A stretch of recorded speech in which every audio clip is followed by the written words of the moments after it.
Magandang gabi sa mahal kong mga taga-subaybay ng ating katatakutang kwento. Magsama-sama tayo sa isa na namang gabi ng kababalaghan at kilabot. Handa na ba kayo? Sa pagpatuloy sa ating kwento, nakaharap ni Raul Mendoza ang puso ng bayan, isang malaking pulang laman na pumipintig, bumubulong, at humihinga sa ilalim ng lumang municipal hall. Ang San Matias ay hindi isang bayan, isa itong nilalang, at tayong lahat ay mga bahagi lamang nito. Sa kanyang kamay, isang matalim na itak, ang huling sandata laban sa sumpa. Ngunit mula sa anino, may isang malamig na boses na bumulong. Huwag mong gawin ito, Raul. Mula sa likuran, lumabas ang mga dating guro ng San Matias. Si Lauro Cruz, na nawala noon pang 2024. Si Emil Soriano, na naging isa sa mga bantay.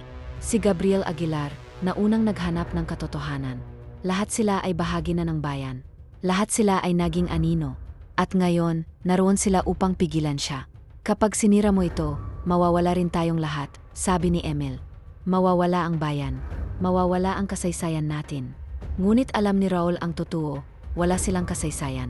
Lahat ng buhay sa San Matias ay isang ilusyon, isang pagpapanggap na may tunay na buhay dito. At ngayon, kailangan niyang tapusin ito. Habang papalapit ang anino ng mga guro upang pigilan siya, isang matandang lalaki ang lumitaw mula sa dilim, si Padre Simon Estrada. Ang sumpa ng San Matias ay nagsimula sa akin. Ako ang unang tumawag sa kadiliman upang protektahan ang bayan. Ngunit ngayon, ikaw ang magtatapos nito. At sa kanyang huling paghinga, isinuko ni Padre Simon ang kanyang sariling katawan upang mapigil ang mga anino. Habang sumisigaw ang mga dating guro, isang matinding liwanag ang lumabas mula sa katawan ni Raul. At sa isang huling galaw, itinarak niya ang itak sa puso ng bayan. Nagsimulang manginig ang buong bayan. Ang mga bahay ay naglaho, parang usok na tinangay ng hangin. Ang mga daan ay bumuka, bumalik sa lupa, naging bahagi ng kagubatan. At ang mga tao, lahat ng mamamayan ng San Matias, ay huminto, tumingala, at isa-isang naglaho. Sa huling sandali, nakita ni Raul ang anino ng mga naunang guro. Salamat. Bulong ni Lauro bago ito tuluyang naglaho. Natapos na rin ang sumpa. At sa huling pagpintig ng puso ng bayan, isang napakalakas na pagsabog ng liwanag ang bumalot sa buong San Matias. 2027, isang lalaki ang nagising sa isang ospital sa Baguio. Si Raul Mendoza. Wala siyang malala. Wala siyang natatandaan tungkol sa bayan ng San Matias. Nailigtas ka namin sa isang landslide, Ginoo. Wala kaming natagpuang bayan sa lugar kung saan ka namin nakita. Naghanap siya ng mapa. Sinubukan niyang hanapin ang San Matias. Pero wala ito. Wala sa kasaysayan. Wala sa mga talaan. Parang hindi ito kailanman umiral. At sa kanyang panaginip, may isang huling boses na bumulong. Salamat, Raul. Pinalaya mo kami. Sa huli, siya lang ang natira. Ang nagisang buhay na saksi sa bayan ng San Matias, isang bayang hindi na muling babangon. Takot na takot si Raul habang binubuklat ang libro. Walang kahit anong tala tungkol sa San Matias sa ibang dokumento. Wala ito sa mapa. Walang sinuman ang nakakaalala sa bayan. Pero sa librong hawak niya ngayon, naroon ang kumpletong kasaysayan ng San Matias, mula sa pagtatatag nito, hanggang sa pagdating ng mga unang guro, hanggang sa pagkawala ng bawat nawawala dito. At sa huling pahina ng libro, may isang itim at puting larawan na hindi niya kayang ipaliwanag. Isang larawan ng buong bayan ng San Matias. May nakatayong mga tao sa harap ng isang lumang paaralan. At sa gitna ng larawan, naroon siya. Ginoo Raul Mendoza, tagapangalaga ng San Matias. Napaatras siya, halos mahulog sa kanyang upuan. Paano ito nangyari? Bakit may larawan siya sa isang bayang hindi na dapat umiral? Nanginginig ang kanyang mga kamay habang tinatapunan ng tingin ang paligid. At nang tumingin siya sa salamin, may isang anino sa likod niya. Isang matangkad na anino, hindi gumagalaw, hindi humihinga. At nang lumapit ito sa kanya, isang pamilyar na boses ang narinig niya. Raul, bumalik ka na. Hindi pa tapos ang lahat. Mula sa araw na iyon, hindi na nakatulog si Raul. Ang bawat sulok ng lungsod ay may kakaibang presensya, parang may mga matang sumusunod sa kanya. Sa bawat tunog ng malamig na hangin, may mga bulong na parang nagmumula sa isang bayang matagal nang naglaho. At isang gabi, habang naglalakad siya sa isang lumang eskinita sa Baguio, may nakita siyang isang kalsada na hindi niya dapat makita. Sa dulo ng kalsada, may isang lumang waiting shed. At sa waiting shed, may isang lumang karatula na may kupas na sulat. San Matias National High School, 2 kilometro. Napatingin siya sa paligid. Walang ibang nakakapansin sa karatula. Walang ibang nakakaalam ng kalsadang ito. Walang ibang nakakarinig ng boses na bumulong sa kanyang likod. Huwag mong hanapin ang San Metias dahil hindi ito nawawala. 2028, isang taon matapos mawala ang San Metias. Sa gilid ng Baguio, may isang banyagang manunulat na nagngangalang Elias Ventura. Mahilig siyang magsulat tungkol sa mga misteryo, mga nawawalang bayan, mga hindi may paliwanag na pangyayari, at mga alamat na hindi dapat paniwalaan. Isang gabi, may natanggap siyang isang hindi kilalang sulat sa ilalim ng kanyang pinto. Kung naghahanap ka ng kasagutan, hanapin mo ang kalsada ng San Matias. Nagtaka siya. San Metias? Anong bayan iyon? Wala siyang makitang tala tungkol dito. Wala sa mapa. Wala sa kahit anong record ng kasaysayan. Pero isang gabi, habang naglalakad siya sa gilid ng isang lumang eskinita, may nakita siyang isang kalsadang hindi niya pa nakikita noon. At sa dulo nito, isang lumang karatula. San Metias, 2 kilometro. Pero paano yon posible kung matagal nang wala ang bayan? At sa likod niya, isang boses ang bumulong sa malamig na hangin.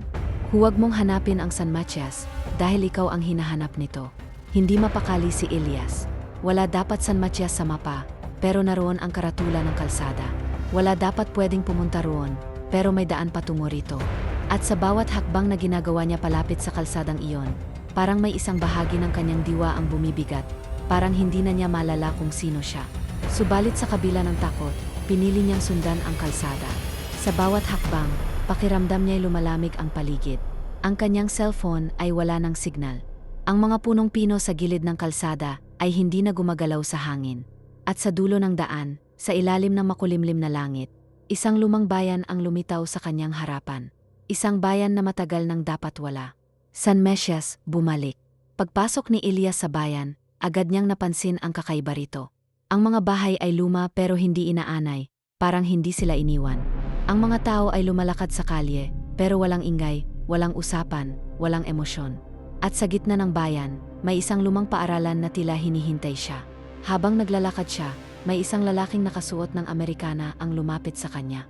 Ikaw ang bago rito, hindi ba? Tanong ng lalaki. Sino ka? Tanong ni Elias. Ngumiti ang lalaki, pero ang kanyang mga mata ay malamig. Ako si Gino Raul Mendoza, sabi nito. At ako ang guro ng San Metias. Nagising si Elias sa isang lumang bahay. Hindi niya malala kung paano siya nakarating doon. Hindi niya malala kung gaano na siya katagal sa bayan.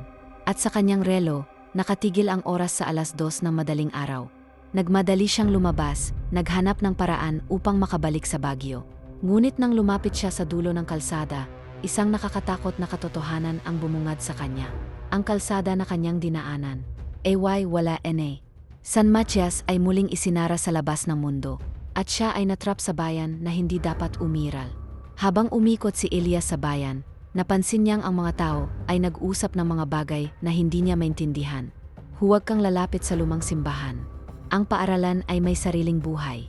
Kapag tumingin ka sa salamin at may ibang reflection, tumakbo ka na.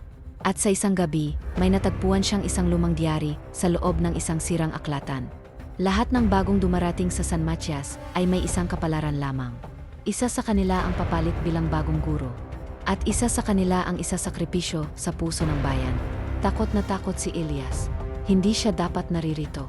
Hindi siya dapat kasali sa sumpang ito. Ngunit nang muli siyang bumalik sa kanyang silid, sa ibabaw ng kanyang kama, may isang lumang litreto. Isang larawan ng San Metias Faculty, 2028. At sa gitna ng larawan, siya mismo ang nakatayo. San Metias, 2028. Elias Ventura ay hindi na makaalis sa bayan. Wala siyang maalala kung kailan siya dumating. At sa bawat araw na lumilipas, parang unti-unti nang nabubura ang kanyang nakaraan. At isang gabi, habang siya'y naglalakad sa gitna ng madilim na lansangan, may isang taong lumapit sa kanya. Isang bata na may pulang mata. At sa malamig na boses, sinabi nito, San Matias ang pumili sa iyo. Ikaw ang susunod. San Metias, 2028. Si Elias Ventura ay hindi na makaalis sa bayan. Sa kanyang unang gabi sa San Matias, nawala ang kalsadang nagdala sa kanya dito. Sa kanyang ikalawang gabi, ang kanyang pangalan ay nagsimulang mawala sa kanyang mga dokumento. At ngayong ikatlong gabi, nagsisimula na siyang makalimutan ng sarili niyang isipan. Kailan nga ba ako dumating dito? Nakatayo siya sa harap ng lumang paaralan San Metias National High School. Sa labas, parang isang ordinaryong paalan ito. Pero alam niyang may mali rito. Isa sa kanila ang papalit bilang bagong guro. At isa sa kanila ang isasakripisyo sa puso ng bayan. Alin siya sa dalawa? Habang naglalakad si Elias sa pasilyo ng paaralan, napansin niyang may mga silid-aralan na hindi niya matandaan kung saan nagmumula. Ang bawat classroom ay may mga estudyanteng walang mukha, nakaupo ng tahimik. Sa isang bintana, may nakita siyang sarili niyang refleksyon, ngunit hindi ito gumagalaw gaya ng kanyang ginagawa. At sa dulo ng pasilyo, isang lumang opisina ng guro ang tila hinihintay siyang pumasok. Dahan-dahan niyang binuksan ang pinto. Sa loob, may isang lumang mesa. At sa ibabaw nito, isang nameplate na may nakasulat. Ginoong Elias Ventura, tagapagturo ng San Mechas. Bumukas ang pinto sa likuran niya. Dahan-dahan siyang lumingon. At doon niya nakita si Ginoong Raul Mendoza, ang lalaking nagpakilalang guro ng San Mechas. Ngunit ngayon, hindi na ito tao. Ang kanyang balat ay parang lumang papel, nangangaliskis at natutuklap sa bawat galaw. Ang kanyang mga mata ay hindi na puti, puno na ito ng madilim na likido na unti-unting tumutulo sa kanyang pisngi. At sa kanyang bibig, isang malawak na ngiti na hindi normal para sa isang tao. Maligayang pagdating, Elias. Handa ka na bang maging bahagi ng bayan? Sa kanyang harapan, isang lumang papel ang biglang lumitaw sa mesa. Kontrata ng pagtatalaga, San Mechas National High School. Kapag nilagdaan mo ito, magiging bahagi ka na ng paaralan at ng bayan. Napaatras si Elias. Hindi ko ito pipirmahan, sigaw niya. Ngumiti lamang si Raul. Lahat tayo ay may pagpili, Elias, bulong nito. Pirmahan mo ito o ikaw ang maging susunod na sakripisyo. Sa labas ng paaralan, ang mga mamamayan ng San Mechas ay nagtipon. Lahat sila ay tahimik, nakatayo, hindi kumukurap. Parang mga estatwa na hinihintay ang isang bagay na dapat mangyari. At sa gitna ng plaza, isang malaking hukay ang bumukas. Mula sa ilalim nito, may lumalabas na itim na usok. Mula sa kailaliman, may isang puso na pumipintig, buhay pa. At sa paligid nito, may isang patay na katawan, ang dating guro ng bayan. At noon lang naunawaan ni Elias ang katotohanan. Bago matanggap ang bagong guro, dapat munang mamatay ang nauna. Ngayon, may dalawang pagpipilian si Elias. Tatanggapin niya ang papel ng guro, tatanggapin ang sumpa, at manatili sa bayan bilang tagapagbantay nito. O tatanggihan niya ito, at siya mismo ang isasakripisyo sa puso ng bayan. At habang nakatayo siya roon, naramdaman niyang unti-unti nang bumibigat ang kanyang katawan. Ang bayan ay hindi lamang isang lugar, isa itong nilalang. At ito ay gutom na gutom sa mga bagong tagapagturo. Tumayo si Raul Mendoza sa harap niya. Elias, huwag kang matakot. Kapag tinanggap mo ito, magiging isa ka sa amin. Hindi mo nagugustuhing umalis. Ngunit sa loob ni Elias, may isang bahagi pa rin ng kanyang pagkatao ang lumalaban. At kung hindi ko pipirmahan, tanong niya. Ngumiti si Raul. Kung hindi mo pipirmahan, ikaw ang ipapakain sa bayan. Sa kanyang isipan, narinig niya ang mga boses ng mga dating guro. Nagsimula ito kay Gabriel Aguilar. Sumunod si Loro Cruz. Nasundan ni Emil Soriano. At si Raul Mendoza, bago siya nawala. Ngayon, siya ang susunod sa pila. Ngunit may isa pang boses, isang mahina, halos pabulong na tinig. May isa pang paraan. Mabilis na dinukot ni Elias ang lumang pluma sa mesa at sinaksak ito sa kanyang palad. Kung may isang pipirma sa kontrata, hindi ako yon. Gamit ang sariling dugo, isinulat niya ang isang bagong kasunduan. Walang guro, walang tagapangalaga, at walang bayan. At sa huling saglit, bago makakilos si Raul, hinablot ni Elias ang kontrata. At sinunog ito gamit ang kanyang sariling dugo. Isang napakalakas na hangin ang bumalot sa buong bayan. Ang mga mamamayan ay isa-isang naging abo. Ang mga gusali ay natunaw, parang hindi kailanman umiral. At ang puso ng bayan, unti-unting huminto sa pagtibok. San Mechas ay bumagsak. At sa huling sandali, bago siya mawalan ng malay, isang boses ang narinig niya. Salamat, Elias. Pinalaya mo kami. 2029, isang taon matapos mawala ang San Mechas. Si Elias Ventura ay nagising sa Baguio, sa isang lumang ospital. Walang tala ng San Mechas. Walang sinuman ang nakakaalala. At walang sinumang naniniwala na may ganoong bayan. Ngunit isang gabi, habang naglalakad siya sa gilid ng lungsod, isang lumang karatula ang nakita niya. San Mechas, 2 kilometro. At mula sa anino, isang malamig na boses ang bumulong. Bumalik ka na, Elias. Hindi pa tapos ang lahat. 2029, isang taon matapos mawala ang San Mechas. Sa loob ng isang taon, sinubukan ni Elias Ventura na kalimutan ang lahat, ang sumpa, ang bayan, ang mga guro, at ang madilim na lihim na bumalot sa kanya. Nagsimula siyang magsulat muli, bumalik sa normal na buhay sa Baguio, at kinalimutan ang lahat ng tungkol sa San Matias. Ngunit isang gabi, habang naglalakad siya sa isang madilim na eskinita, may nakita siyang lumang karatula sa gilid ng daan. San Matias, 2 kilometro. Pero paano yon possible? Sinira na niya ang bayan. Pinatay na niya ang puso nito. Dapat ay wala ng San Matias. Ngunit sa kanyang paningin, unti-unting lumilinaw ang paligid. Ang kalsadang hindi niya nakita noon ay biglang lumitaw sa kanyang harapan.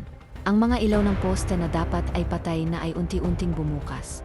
At sa dulo ng kalsada, isang anino ng isang tao ang nakatayo. Elias, bumalik ka na. Mabilis siyang tumakbo palayo. Hindi totoo ito. San Matias ay wala na. Ang sumpa ay tapos na. Ngunit nang bumalik siya sa kanyang apartment, isang lumang aklat ang nakita niya sa kanyang lamesa, isang aklat na hindi dapat naroroon. Kasaysayan ng San Matias, 1,879 hanggang kasalukuyan. Binuksan niya ito, nagbabaka sakaling wala siyang makikita. Ngunit sa huling pahina ng aklat, isang bagong pangalan ang lumitaw. Elias Ventura, tagapangalaga ng San Matias, 2028. Mabilis niyang tinanggal ang pahina. Sinunog ito. Ngunit nang bumalik siya sa aklat, naroon pa rin ang pangalan niya. At sa ilalim nito, isang bagong linya ang lumitaw. 2029 nawala. Sa mga sumunod na araw, nagsimula siyang makakita ng mga bagay na hindi dapat umiral. Sa mga lumang mapa ng Baguio, may isang malabong marka kung saan dapat naroon ang San Matias. Sa kanyang panaginip, muli niyang naririnig ang mga estudyanteng dating nawawala, tulad ng mga boses na sumasamo para sa tulong. At sa kanyang sariling refleksyon sa salamin, may isang taong nakatayo sa likuran niya. Si Raul Mendoza. Hindi mo tinapos ang sumpa, Elias. Pinatay mo lang ito, pansamantala. Sa bawat araw, ang presensya ng San Matias ay lumalakas. Ang mga anino sa paligid niya ay gumagalaw kahit walang ilaw. Sa kanyang apartment, may naririnig siyang mga yapak sa sahig kahit mag-isa lang siya. At sa tuwing titingin siya sa lumang libro, may bagong pahina na lumilitaw mag-isa. Ang bayan ay hindi papatay. Kailangan nito ng isang bagong katawan. At ikaw yon, Elias. Isang gabi, hindi na siya nakapagpigil. Pinili niyang sundan ang kalsadang may lumang karatula. Sa kanyang paglalakad, napansin niyang ang paligid ay unti-unting nagbabago. Ang Baguio na alam niya ay naglalaho sa dilim. Ang mga ilaw sa daan ay unti-unting pumapatay. At sa kanyang harapan, may isang bagong bayan na lumilitaw. San Matias, muling nabubuhay. Sa gitna ng bayan, sa harap ng lumang paaralan, isang anino ang naghihintay sa kanya. Si Raul Mendoza, ang dating guro. Ngunit ngayon, siya na ay isang nilalang na hindi na tao. Hindi mo kayang patayin ang bayan, Elias. Dahil ang bayan ay ikaw na rin. At noon niya naunawaan ang pinakamalaking katotohanan. Hindi niya pinatay ang San Matias. Siya ang naging bagong katawan nito. At ngayon, siya ang may kapangyarihan upang palawakin ito. Sa kanyang harapan, isang lumang silya ng guro ang naghihintay. Maupo ka, Elias. Ikaw na ang bagong tagapagturo ng bayan.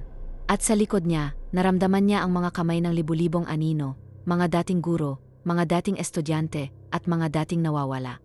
Ikaw ang susunod. Napaluhod siya, pilit na nilalabanan ang nararamdaman. Hindi ako susunod sa inyo. Ngunit bago siya makatakbo, isang malamig na boses ang bumalot sa paligid. San Matias ay hindi isang bayan. Isa itong buhay na nilalang. At ikaw ang magiging puso nito. At sa huling sandali bago niya may sigaw ang kanyang pagtanggi, naglaho ang buong mundo. 2030, isang taon matapos mawala si Elias Ventura. Sa gilid ng Baguio, may isang banyagang manunulat na nagngangalang Vince Santiago. Siya ay mahilig sa mga misteryo, mga bayan na nawawala, mga alamat na hindi dapat paniwalaan. Isang gabi, habang naglalakad siya sa isang eskinita, may nakita siyang lumang karatula sa gilid ng kalsada. San Matias, 2 kilometro. At sa dulo ng daan, isang lalaki ang nakatayo. Matangkad, maputla, at may malalamig na mata. Si Ginoong Elias Ventura, ang bagong guro ng isang bayang hindi dapat umiral. At mula sa anino, isang malamig na boses ang bumulong. Bumalik ka na, Vince. Ikaw na ang susunod. 2030, isang taon matapos mawala si Elias Ventura. Si Vince Santiago, isang manunulat ng misteryo, ay dumaan sa isang madilim na eskinita sa Baguio. Habang naglalakad siya, may napansin siyang karatula na hindi dapat naroon. San Mesias, 2 kilometro. San Mesias, hindi niya ito kilala. Wala sa kahit anong mapa. Wala sa kasaysayan.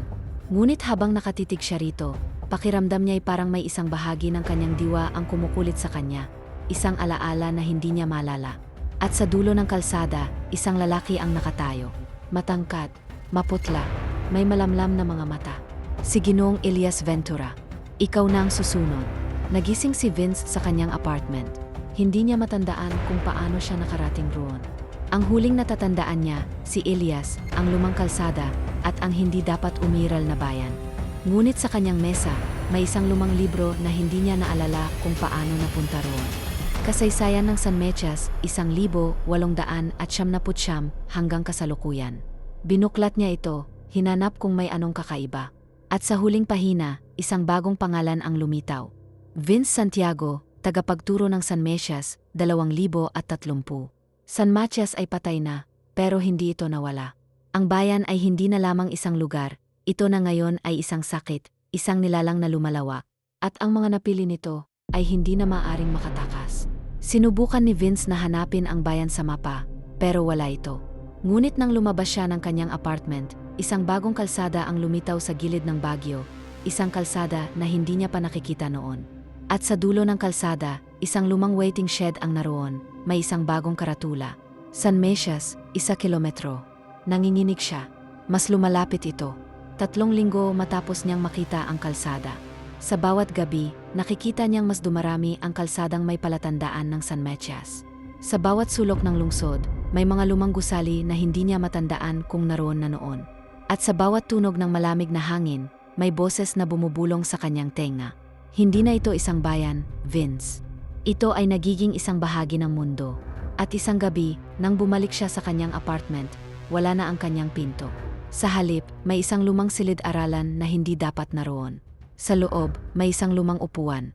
At sa lamesa nito, may isang lumang nameplate. 2031, 2 taon matapos mawala si Elias Ventura. Ang San Mesias ay hindi na lamang isang bayan. Ito ay isang ideya, isang sumpa, isang sakit na dahan-dahang kumakalat sa mga taong hindi dapat makaalam nito. Sa mga sulok ng Baguio, may mga estudyanteng nakakakita ng mga silid-aralan na hindi dapat umiral.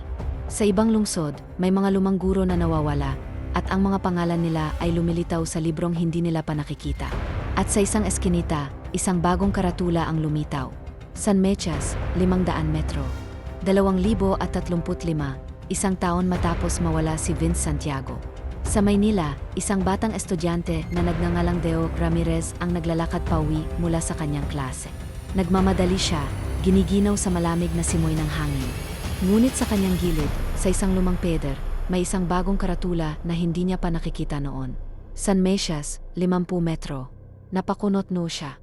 Anong bayan ito? Wala siyang maalala tungkol dito. At sa kanyang likuran, isang boses ang bumulong sa kanyang tenga. Deo, bumalik ka na. Maynila, 2035. Si Deo Ramirez, isang estudyante sa isang kilalang universidad, ay nakakita ng isang lumang aklatan sa campus, isang lugar na hindi niya pa nakikita noon. Sa loob, may mga lumang libro tungkol sa kasaysayan ng mga bayan sa Pilipinas. Sa isang sulok, may isang mesa na may alikabok, tila matagal nang hindi nagalaw. At sa ibabaw nito, isang lumang dokumento ang nakapatong. Binuksan niya ito at nabasa ang pamagat. San Mesias National High School, listahan ng faculty. Nagtaas siya ng kilay. Anong paaralan ito? Nagtaka siya lalo nang makita ang listahan ng mga guro. Lauro Cruz, nawala, 2024. Emil Soriano, nawala, 2026. Raul Mendoza, nawala, 2028. Elias Ventura, nawala, 2029. Vince Santiago, nawala, 2032. At sa huling pangalan, Deo Ramirez, nawala, 2035. Sa bawat araw, parang nawawala ang oras ni Deo.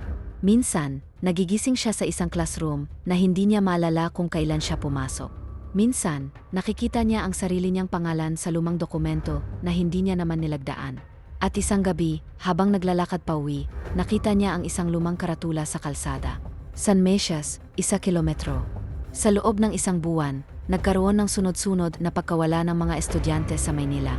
Lahat ng nawawala ay may isang bagay na konektado sa San Matias, isang lumang libro, isang kakaibang silid-aralan, isang kakaibang memorya na hindi nila malala. Ang bawat estudyanteng nakakita ng pangalan nila sa lumang talaan ay hindi na muling natagpuan. At ang bawat taong nagtangkang burahin ang pangalan nila sa listahan ay natagpuan na walang mukha. Isang gabi, si Deo ay bumalik sa lumang aklatan upang sunugin ang dokumento. Ngunit bago pa niya may hagis sa apoy ang papel, may isang kamay na humawak sa kanyang balikat. Huli na para diyan, Deo. Sa harapan niya, isang lalaki ang nakatayo. Si Elias Ventura. Hindi mo na matatakasan ito, sabi ni Elias habang tahimik na naglakad papalapit. Ang San Matias ay hindi na lamang isang bayan. Isa na itong paaralan para sa lahat ng naliligaw. Habang papalapit si Elias, nakita ni Deo ang kanyang mukha, hindi na ito mukhang tao. Ang kanyang balat ay parang papel na natutuklap. Ang kanyang mga mata ay parang walang laman, parang bintana sa isang mas malalim na mundo. At sa kanyang likuran, may mga aninong gumagalaw na parang buhay. Huwag kang matakot, Deo, bulong ni Elias. Dahil ikaw na ang susunod na guro. Maynila, 2036. May bagong paaralan sa lungsod, pero walang opisyal na records kung kailan ito itinayo. May bagong guro sa campus, pero walang nakakaalala kung kailan siya dumating. At sa hating gabi, may isang classroom na hindi dapat umiral. Sa harapan ng bagong klase, isang lalaking guro ang nakatayo. Si Ginoong Deo Ramirez, tagapagturo ng San Matias. At sa labas ng bintana ng classroom, isang lumang karatula ang unti-unting lumitaw. San Matias, dito na. 2037, isang taon matapos mawala si Deo Ramirez. Ang San Matias ay hindi na isang bayan. Ito ay isang paaralan, isang lugar, isang ideya na lumalawak sa bawat nawawalang kaluluwa. At bawat guro, bawat estudyanteng makahanap ng pangalan nila sa lumang talaan, ay hindi na makakatakas. Sa isang malayong lungsod sa Mindanao, isang estudyante na nagngangalang Arman Castillo ay nakakita ng isang lumang aklat sa library. Kasaysayan ng San Matias, 1879 hanggang kasalukuyan. Napakunot no siya. Anong bayan ito? Binuklat niya ang libro. At sa huling pahina, isang bagong pangalan ang lumitaw. Arman Castillo, nawala, 2037. Sa labas ng library, isang lumang waiting shed ang lumitaw mula sa wala. At sa itim na karatula sa tabi nito, San Matias, 2 kilometro. At mula sa anino, isang boses ang bumulong. Bumalik ka na, Arman. Ikaw na ang susunod. Ang San Matias ay hindi na isang bayan. Ito ay isang sumpa, isang ideya, isang paaralan na hindi mo matatakasan. At kung nabasa mo ito, baka ikaw na ang susunod. Pagwawakas. Sa bawat kwento, may siklong hindi natatapos. Sa bawat misteryo, may lihim na hindi dapat matuklasan. At sa bawat bagong mambabasa, may isang pintuan na bumubukas muli. Salamat sa pagsubaybay sa kwentong ito. Kung nagustuhan mo ang kwento, huwag kalimutang i-like, i-share, at i-subscribe sa aking channel para sa mas marami pang kwento ng misteryo, kababalaghan, at katatakutan. I-follow para sa mas marami pang kwento ng takot. Huwag mong hayaang ikaw ang susunod na mawala sa listahan. Maraming salamat sa suporta.